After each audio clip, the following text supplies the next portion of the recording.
Renowned lawyer and former Aru County Member of Parliament, Dr. Samuel Odonga Otto, has once again taken center stage in public discourse, raising a fierce alarm over governance lapses, public safety crisis, and inconsistency within Uganda's regulatory and legal structures.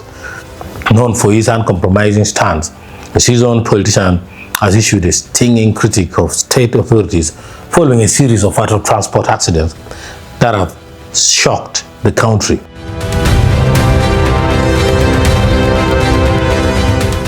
Dr. Otto's most recent outburst follows a devastating streak of road accidents in northern Uganda, including a catastrophic crash that claimed the lives of 20 young school pupils. Taking to social media, Otto shared a heartbreaking final group photograph of the children shortly before the tragedy occurred. In the same breath, he referenced another recent disaster where 14 passengers perished in an opiate-bound bus en route to Gulu, expressing deep frustration with what he termed empty government condolences. Otto blasted the state apparatus and law enforcement for failing to implement rudimentary safety measures. "We keep saying God console the family. We are fake," Otto stated bluntly. No bus manifest, no speed governors, no bus inspectors, shattered future.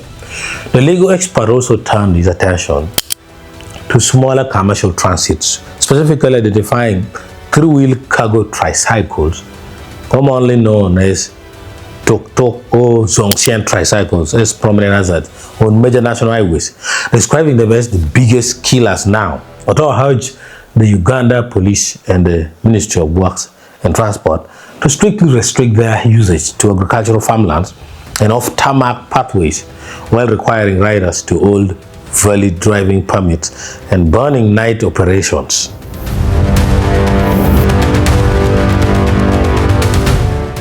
While heavily critical of transport regulation, Dr. Odonga unexpectedly threw his weight behind recent aggressive anti-corruption interventions targeting local governments.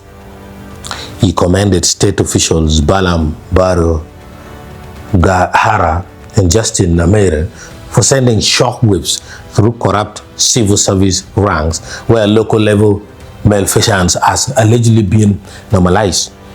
Otto suggested that the appointing authority should rely more heavily on disciplined personnel, including Uganda People's Defense Forces, that's UPDF soldiers, under the Ministry of Defense and Veteran Affairs, to fill resident district commission, that's RDC slots, to curb rampant looting and empty administrative threats.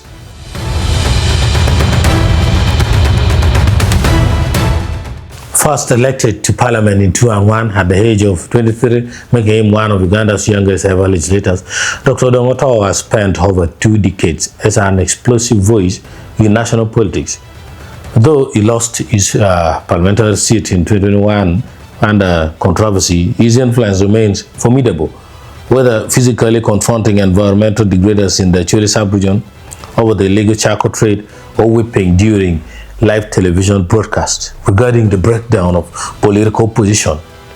Otto continues to position himself as a chairman for marginalized citizens. As the country continues to watch this, Otto has already signaled his intent to be on the side of the people. His latest public interventions ensure that his fair brand of politics will remain a vital, disruptive force in Uganda's governance landscape. This political commentary and breakdown captures Dr. Odonga's vocal stance on Uganda's leadership and the rule of law.